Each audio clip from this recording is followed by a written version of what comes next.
Hello everybody, welcome to Curiosity Corner. My name is Jared, your friendly science Viking, and today we talk about optical illusions in animation. And I want to give a special shout out to Dylan, to Shayna, and to Vivi for being there in the morning and for helping stimulate an awesome discussion. Now I have one more animation technique to show you, and it's actually one that we use in the Science Center. This right here is called a zoetrope. Zootrope? Zoetrope. What this is inside we have pictures.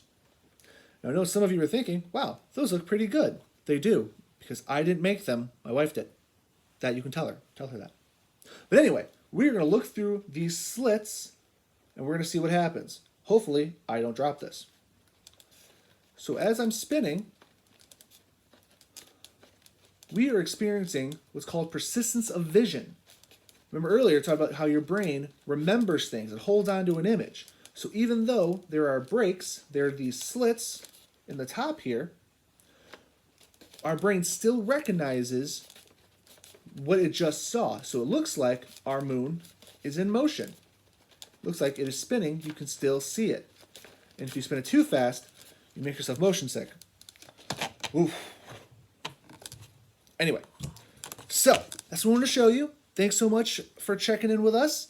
If you come back tomorrow, my colleague Andy is going to take you on a fun journey involving magnetism and maybe even build a super cool at-home electromagnet.